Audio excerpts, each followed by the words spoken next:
From fabric scraps sewn into intricate quilts for warmth to sleeping quarters made from rags and straw, and small livestock like chickens and hogs, here are 18 things enslaved people were allowed to own, beginning with one of the most basic human necessities. Number 18. Basic clothing.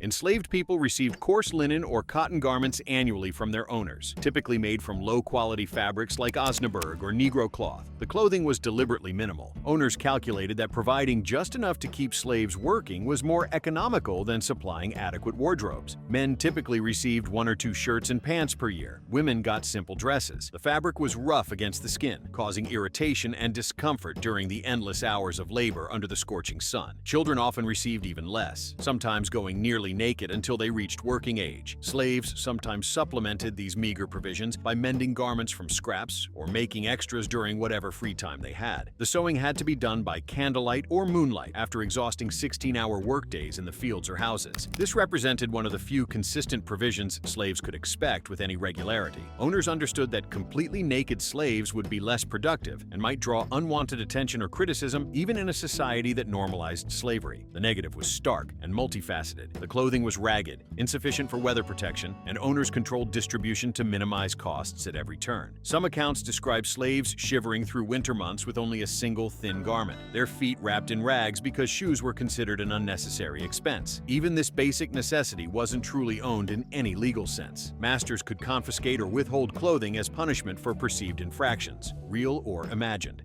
Number 17. Sleeping quarters and bedding. Most enslaved people didn't have actual beds, but rather spaces on floors where they piled up straw or rags in whatever configuration might provide minimal comfort after days of brutal physical labor. Fountain Hughes, interviewed in the 1930s when he was 101 years old, recalled vividly that colored people didn't have no beds when they was slaves. We always slept on the floor, pallet here and a pallet there. Just like a lot of wild people. The quarters themselves were overcrowded one-room cabins with dirt floors, poorly constructed to let in rain and wind, and absolutely no sanitation facilities. Multiple families might be crammed into a single structure with no privacy whatsoever. These dwellings varied by plantation size and owner wealth, but unsanitary conditions and disease were universal constants. The walls were often made of rough logs, chinked with mud that would crack and fall away, letting in the elements. Roofs leaked. There were no windows, only small openings that let in minimal light and air. The smell inside these quarters after a day's work, with multiple sweating bodies crowded together, no bathing facilities, and inadequate ventilation, must have been overwhelming. The positive aspect, if one can even use such a word, was having any shelter at all. Some enslaved people worked and lived entirely outdoors during planting and harvest seasons. Children grew up never knowing what it meant to have a room, a bed, or even a consistent sleeping spot they could call their own. Number 16. Basic eating utensils. Enslaved people were sometimes allowed wooden spoons or simple utensils for eating, though many plantations provided communal feeding arrangements that stripped even this basic dignity from the act of consuming food. Laura Smalley, another ex-slave interviewed decades after emancipation, described in painful detail how children scrambled around large wooden trays like hog troughs to eat mush or soup, everyone using spoons in a chaotic group feeding that more resembled animals at a trough than human beings sharing a meal. Some slaves carved their own spoons from wood or fashioned simple utensils during rare free moments. The material was always basic. No metal implements that could conceivably be used as weapons or tools for escape were ever permitted. Slave codes in most states explicitly prohibited enslaved people from possessing anything that might be weaponized, and a metal fork or knife certainly qualified under those paranoid regulations. The advantage, such as it was that having any utensil made eating slightly less degrading than scooping food with bare hands or lapping it up like an animal. The disadvantage was that even these implements weren't guaranteed. They could be taken away as punishment, and the communal feeding system itself was deliberately designed to dehumanize and emphasize the slave's status as property rather than people. Fountain Hughes emphasized repeatedly in his interview that owners provided only what kept slaves alive enough to work, nothing more. There was no consideration for comfort, dignity, or even basic human decency in how food was distributed or consumed. Number 15. Personal hygiene items. Slaves occasionally possessed rudimentary hygiene items, rough soap made from lye and animal fat, combs carved from wood or bone, and occasionally a brush made from plant fibers or animal hair. These items were rarely, if ever, provided by owners. Instead, they had to be crafted. The soap itself was harsh and could cause skin irritation, burning, and cracking of already damaged skin that was exposed to sun, weather, and the constant physical abuse of forced labor. But even harsh soap beats having nothing at all for the basic human need to feel clean. Some enslaved people maintained small quantities of items like oils rendered from nuts or herbs gathered from the wild for basic grooming. The negative reality was their extreme scarcity. Most slaves went without even these basics for long periods, sometimes months or years at a stretch. Owners actively discouraged slaves from maintaining personal appearance beyond what kept them functional for work, seeing any concern with grooming as time and energy stolen from labor. There was also a perverse dynamic where slaves who managed to look too clean or too presentable might face punishment for seeming to think themselves above their station. Historical records show that many slaves lacked even basic washing facilities, forced to use creeks or rivers when available, when they had time, and when the weather permitted. In winter, this meant going without washing for extended periods. In summer, the same creek water used for washing might be contaminated by upstream agricultural runoff or other uses. Number 14. Baskets and handmade containers. Slaves often crafted baskets from oak splints, sweetgrass, pine needles, or whatever materials were available in their specific regions, using intricate techniques passed down from African traditions that had survived the Middle Passage and generations of bondage. These containers served multiple practical purposes, carrying crops from the fields to storage facilities, storing the few personal possessions a slave might accumulate, gathering wild foods during whatever time could be stolen for foraging, or holding the vegetables grown in personal garden plots if the slave was fortunate enough to have a. But 1. Some owners recognized basket making as a valuable skill when selling slaves at auction, advertising that a particular slave could produce fine basket work that would add to the buyer's household or agricultural operation. The positive side was that these items gave slaves some control over their few belongings and represented marketable skills that might, occasionally, lead to slightly better treatment or the opportunity to earn small amounts through selling baskets if the owner permitted it. The negative was that even handmade items crafted during a slave's own time with materials they had gathered themselves were legally the property of the master. Slaves owned them only informally, and only as long as the owner didn't decide to confiscate them. Any basket or container could be seized at any moment for any reason or no reason at all. Historical accounts note that owners sometimes exploited slave artisan skills, selling handmade goods for profit while the makers received nothing, not even recognition of their craftsmanship. Number 13. Simple tools for work. Slaves used basic farm implements, hoes, sickles, picks, shovels, but these were strictly tools for labor, not personal property in any sense. The distinction was crucial and was enforced with violence. While a slave might use the same hoe every single day for years, developing familiarity with its weight and balance, they had absolutely no claim to it whatsoever. These tools were often of inferior quality, poorly maintained by owners who saw no reason to invest in good equipment for slave labor, and insufficient for the brutal workload demanded from dawn to long after dusk. A dull blade meant more effort to accomplish the same task, but owners rarely cared about such efficiency considerations when the labor was unpaid and forced. Skilled slaves who worked as blacksmiths or carpenters had access to more sophisticated implements, hammers, saws, planes, chisels, but again, only as extensions of their compulsory labor, never as personal possessions. The advantage, minimal as it was that becoming proficient with tools could lead to slightly better treatment or less physically punishing work assignments. A skilled carpenter might work in a shed rather than under the brutal sun. A talented blacksmith might have a forge to work at rather than backbreaking a field labor. These skilled positions were still slavery, still unpaid forced labor, but they offered marginal improvements in daily conditions. The tools themselves became instruments of trauma, objects that in a free society might represent honest work and achievement, but in slavery represented only compulsion and suffering. Number 12. Small plots for vegetable gardens. Under the task system, used primarily in rice-growing regions like coastal South Carolina and Georgia, some slaves received small plots of land to work after completing assigned work quotas. These gardens, typically only a fraction of an acre, allowed slaves to grow vegetables like corn, beans, okra, sweet potatoes, or collard greens to supplement the grossly inadequate rations that owners provided. The standard rations, perhaps a peck of cornmeal and a few pounds of salt pork weekly, were calculated to keep a slave alive and working, nothing more. Without supplementation from gardens or other sources, malnutrition was universal. The practice of allowing garden plots saved masters significant money. Historians estimate up to 20% of plantation output costs by forcing slaves to produce their own food using their own time after already working exhausting full days in the plantation fields. Slaves could sometimes sell surplus produce informally at local markets if they had permission and transportation, though legally any profits belonged to owners who could confiscate them at will. The positive aspect was that gardens provided better nutrition than survival rations alone and represented some tiny measure of autonomy over food production, which in any society is fundamental to survival and dignity. Slaves could choose what to plant, how to tend crops, and when to harvest, small decisions, but in a life where virtually everything was dictated, these choices mattered. The gardens actually strengthened slavery rather than weakening it by reducing owner costs while extracting additional labor from exhausted people. Number 11. Small livestock like chickens or hogs.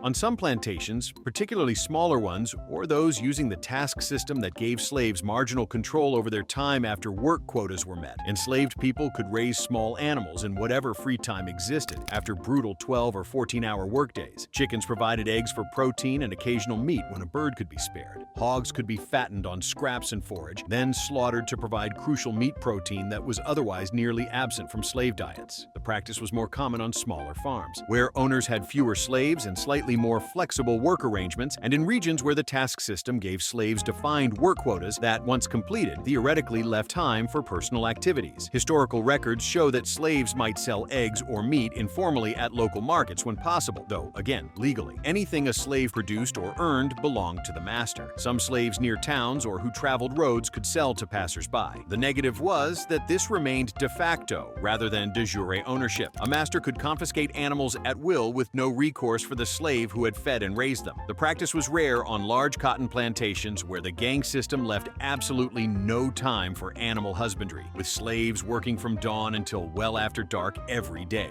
Owners viewed this arrangement pragmatically, not benevolently. It reduced their provisioning costs while appearing generous to observers who might criticize slavery. The time spent caring for animals came from rest time, further exhausting already overworked people. Number 10. Folk medicine remedies and herbs.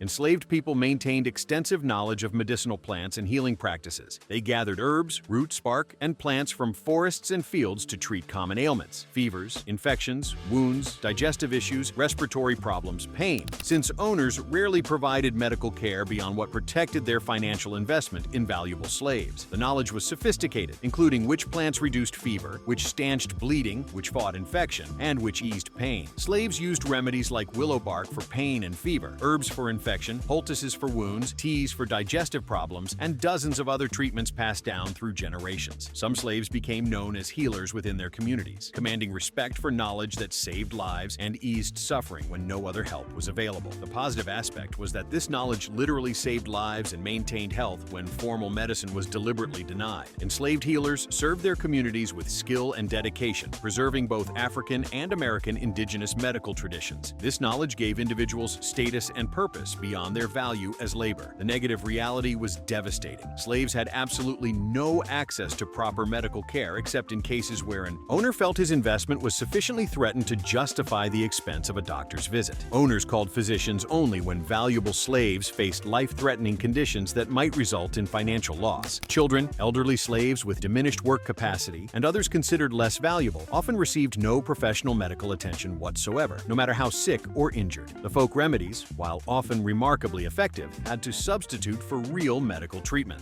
Number 9. Musical instruments.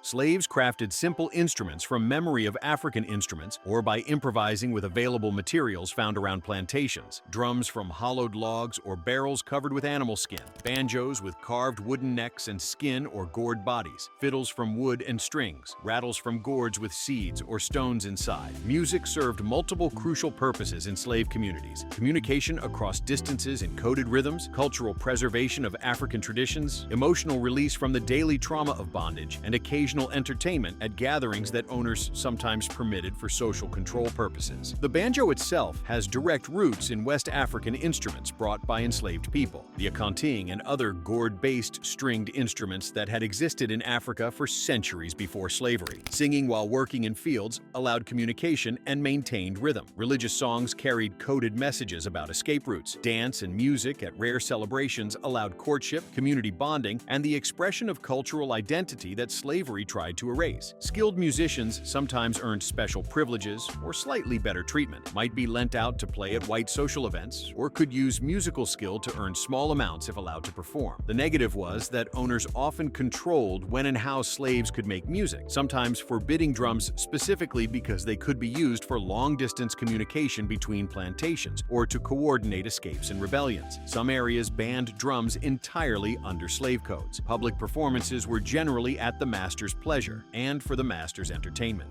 Number 8. Rudimentary furniture items.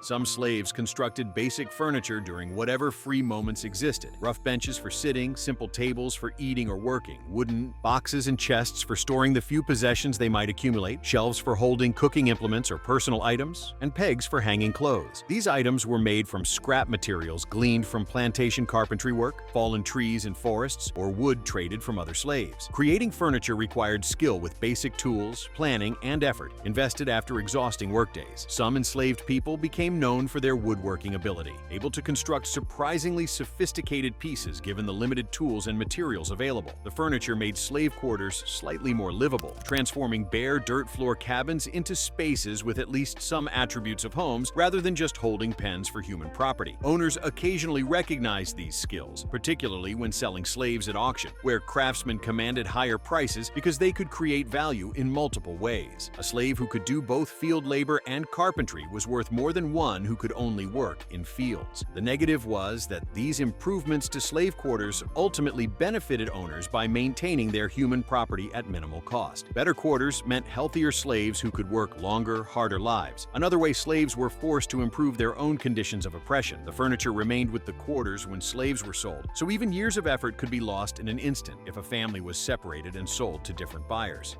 Number 7. Religious items and prayer spaces. Despite systematic prohibition and violent enforcement against slave religious gatherings, enslaved people maintained religious practices often in secret at great personal risk, creating hidden prayer spaces in woods, swamps, or cabins where they could worship away from white supervision. They created makeshift churches, sometimes using inverted tubs or pots of water to catch voices during worship to muffle sound and avoid detection. Some possessed prayer beads, small crosses carved from wood or made from natural materials, or items crafted specifically for religious purposes, all of which had to be carefully hidden from masters who forbade slaves from possessing religious items. The positive was that faith provided psychological survival and active resistance against dehumanization. Maintaining religious practice affirmed that slaves were human beings with souls and spiritual lives that slavery could not reach or control. Faith communities provided mutual support, marriage ceremonies without legal recognition, naming ceremonies for children, and funeral rites that honored the dead as human beings rather than property. The negative reality was brutal and terrifying. Masters often violently suppressed slave religion, seeing it as a dangerous potential organizing space. Laura Smalley recounted in horrifying detail an owner beating a praying slave with a bullwhip simply for praying, the enslaved man continuing to pray even while being whipped. Slaves caught at religious gatherings faced terrible punishments, including whipping, mutilation, or being sold away from their families. The prohibition against literacy meant most slaves couldn't read the Bible and had to memorize passages they heard or develop their own theological understandings. Number 6. Personal mementos and small treasures. Slaves occasionally possessed small items of deep personal significance despite having almost nothing. A button from a loved one's garment, a ribbon given as a token of affection, a smooth stone that a child had treasured, a piece of jewelry given by family members before separation, a small carved toy, a shell from the coast, a feather. These objects held value far beyond any material worth, representing connections to loved ones, to African heritage, and to individual identity. Some items were gifts within slave families, precious because they represented love and connection in a world that tried to destroy both. Others were found objects imbued with meaning, things that reminded a person of someone they'd lost or someplace they'd been. These small objects affirmed that the people possessing them were human beings with relationships, memories, and emotions, that they were people no matter what the law said. The negative was heartbreaking in its cruelty. These items were often the only possessions that survived family separations when members were sold. Slaves had no secure place to keep anything precious, no locked box or safe space. Items could be confiscated during random searches that owners conducted to ensure slaves possessed nothing prohibited. Items were lost during forced relocations when families were sold and had minutes to gather whatever they could carry. Historical records from the Southern Claims Commission that processed claims after the Civil War show slaves accumulated small valuables worth perhaps $150, $2,250 in modern equivalent. Purchasing power, heartbreakingly small amounts representing everything they'd managed to save. Number 5. Fishing and hunting equipment.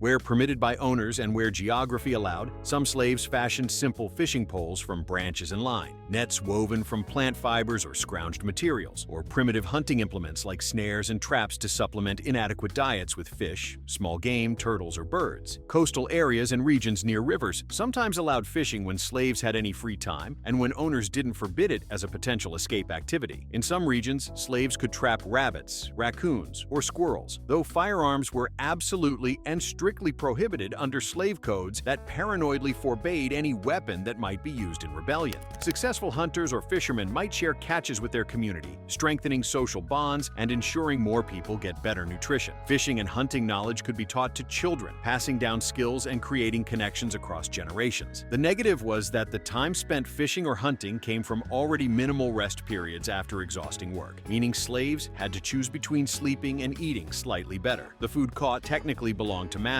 even if slaves consumed it. Some owners demanded a share of anything caught or claimed the right to all game and fish caught on their property. Slave codes explicitly banned enslaved people from possessing firearms under any circumstances, considering them too dangerous to allow any weapons whatsoever in slaves' hands. Any hunting implement that could be constructed, snares, traps, spears, could be confiscated at the master's whim if he decided the slave was spending too much time hunting.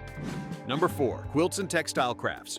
Slave women created intricate quilts from scraps of fabric, remnants from sewing clothes for the master's family, worn-out garments too damaged to wear further, bead sacks, and any textile material that could be salvaged and repurposed. Many quilts incorporated African design patterns passed down through generations, geometric shapes, and color combinations. Some historical interpretations suggest quilts conveyed coded messages related to Underground Railroad routes, though this remains debated among historians. Patterns like North Star, bow tie, or flying geese may have carried information about escape directions, when to leave, or safe houses. The patterns preserved African aesthetic traditions and demonstrated remarkable creativity with extremely limited materials. Each quilt was unique, bearing the mark of its maker's artistic vision and skill. Quilting created community among enslaved women who worked together during rare free moments, sharing patterns, teaching younger women, and telling stories while their hands worked. The positive was that quilts provided essential physical warmth in cabins that were barely more than shelters, cultural continuity through preserved patterns and techniques, artistic expression in lives that offered few outlets for creativity, and possibly even covert communication networks for those planning escapes. The negative was that the materials were scraps of the poorest quality, fabric no longer useful for anything else. Some owners sold slave-made quilts for profit without any compensation to the makers. Any quilt, no matter how many hours of work it represented, could be confiscated at the owner's whim.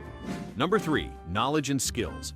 Perhaps the most important possession slaves held was knowledge in its various forms. Agricultural techniques brought from Africa or learned in America, artisan skills like blacksmithing or carpentry, healing practices passed through generations, literacy acquired secretly, cultural traditions including music and storytelling, techniques for survival, both physical and psychological. This knowledge was what truly belonged to individuals in ways that physical objects never could under slavery's legal framework. Knowledge couldn't be confiscated with the same ease as a physical possession, though it could certainly be suppressed through violence and prohibition. Skilled artisans commanded significantly higher prices at slave auctions, proving the monetary value of their expertise to owners who otherwise claimed slaves possessed nothing. Agricultural knowledge, particularly specialized techniques like rice cultivation that enslaved West Africans brought to America, was essential to plantation economies, though owners rarely acknowledge this debt. South Carolina's rice economy literally couldn't have existed without African agricultural cultural knowledge. Healing knowledge saved lives throughout slave communities when no other medical care existed. Literacy, though prohibited under penalty of severe violence, represented tremendous power and existential risk to those who possessed it. Illiterate, slave could forge passes, read abolition literature, learn about the wider world beyond the plantation,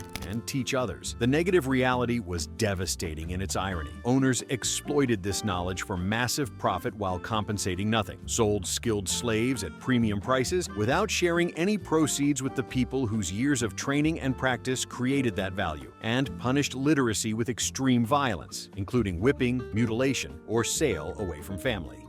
Number 2. Family relationships, when permitted. Though legally unrecognized and unprotected under slave codes that explicitly denied family bonds any legal standing, family relationships between enslaved people represented perhaps the most precious possession. When owners allowed families to stay together, which was never guaranteed and always subject to the owner's financial interests and whims, these bonds provided essential emotional sustenance, cultural transmission from elders to children, support networks during the constant trauma of slavery, and motivation to survive another day. Some slaves married in ceremonies their community recognized, and sometimes owners acknowledged, though these unions had absolutely no legal standing. Slave marriages weren't recognized under law and could be dissolved by sale at any moment. Parents taught children survival skills within the slave system: how to avoid punishment, how to read an owner's mood, how to appear compliant while maintaining inner resistance. The negative was catastrophic and multifaceted. Slave codes explicitly stated that children followed the mother's enslaved status, partus sequitur ventrum, meaning children born to enslaved women were automatically enslaved regardless of their father's status. Legal marriage didn't exist for enslaved people. Families could be and constantly were separated at any moment through sale, as easily as selling livestock. The threat of family separation was systematically used as control and punishment. Behave, or watch your child be sold. Family relationships existed in constant jeopardy, maintained only through tremendous emotional courage while knowing they could end in a heartbeat. Mothers raised children who they might lose to sale at any age. Children knew their parents could disappear forever without warning. Number 1. Names and identity. Slaves retained one crucial possession that owners tried relentlessly but ultimately couldn't fully control: their names. Many slaves maintained African names privately within their communities, while using names assigned by owners in public interactions. They preserved oral histories passed down through generations, maintaining memories of ancestors and places left behind. They maintained cultural traditions in secret that connected them to African heritage. They passed down family histories to children, taught them who they truly were beyond the slave system's dehumanizing labels that reduce people to property. This identity maintenance required constant active resistance against relentless dehumanization. The positive was that this internal sense of self enabled psychological survival, preserved African cultural heritage across generations despite forced displacement and attempted erasure, and maintained the psychological foundation that would enable freedom to be meaningful when it finally came. The negative was that maintaining human identity under slavery required exhausting psychological work against constant assault. Owners legally defined enslaved people as property, buying, selling, breeding, and working them as they would animals. Fountain Hughes stated with raw honesty, "They'd sell us like they sell horses and cows and hogs and all like that. Have a auction bench. And they'd put you up on the bench and bid on you just same as you bidding on cattle, you know." The psychological toll of maintaining human identity while being treated as less than livestock, while being bought and sold like cattle, while watching family members sold away, while enduring the daily indignities and violence of slavery was nothing short of devastating. If you enjoyed this video, click on the videos showing on your screen to enjoy more.